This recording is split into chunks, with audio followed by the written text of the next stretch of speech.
the festive season in a part of Africa. If you are a poor farmer and you only have one cow, it is important that it doesn't get sick. Because if it does, and you need to get a vet to come and see it, that can be very expensive.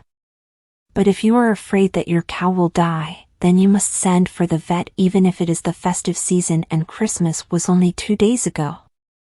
2 days after Christmas, a Zulu woman and her schoolboy son sat waiting for me to finish my morning's clinic in Ondini. She wanted me to visit her old mother's cow, which had a calf waiting to be born. But for 2 days now the calf would not come out, and the poor cow was getting very tired. "We have heard that you are a good vet," the woman said to me. So off we went. The schoolboy in the front of my pickup, to show me the way, and the woman and my assistant Bambo in the back. An hour of driving on bad roads full of holes and after that on dirt tracks. Then we stopped at an old empty kraal. "Where's the cow?" I asked the boy. "We walk a bit," he said. So we took my vet's black bags and we walked. Past other kraals with their fields and their fruit trees, and many of them with huts not lived in and falling down. We walked over rocks and by the side of rivers, and after about 45 minutes, we came to a lonely kraal. There were 3 white huts, a clean tidy yard, and there under the fruit trees was the poor old cow, looking very, very tired.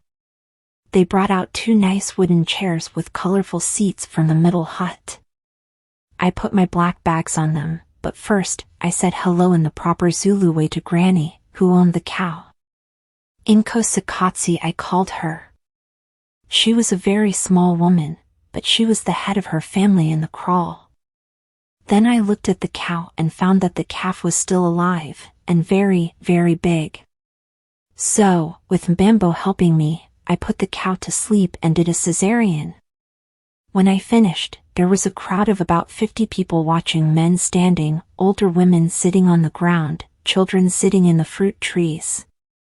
Now the bull calf was trying to stand on his feet, and shaking his head from side to side.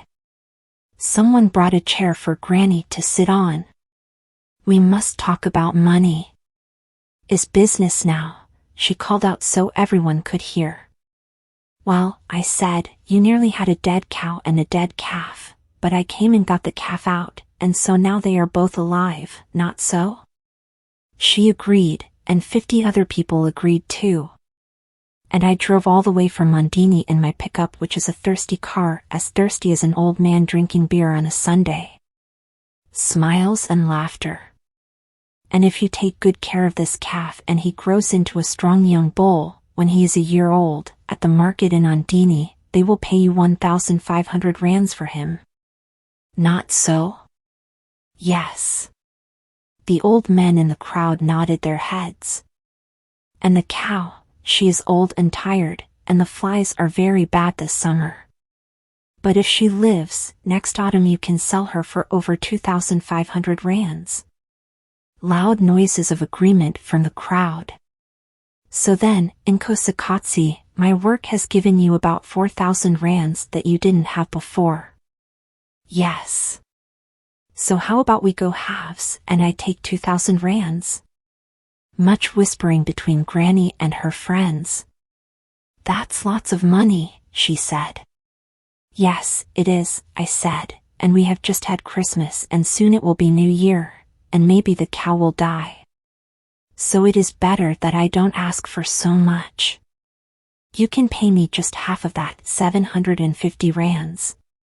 Louder whispering and nods of agreement. "But," said the schoolboy, who was standing behind his grandmother, "half of 2,000 is not 750, it is 1,000. "Oh ho!" I said. "I can see you are a clever young man. I made a mistake, but if I said 750, then I shall still say 750 and not change it." Well, what a noise there was after that. Everybody was smiling and happy. Granny pulled out a great big handful of 200 rand notes, and she gave 4 of them to me, with her other hand open upwards next to the giving hand, in the proper Zulu way. I took the money from her with my two open hands side by side, in the proper Zulu way, counted the notes and said, "Nkosikazi, you have given me too much." She stood up and said, "Keep the 50, it is for your assistant Bambo." Man, the season of goodwill is amazing.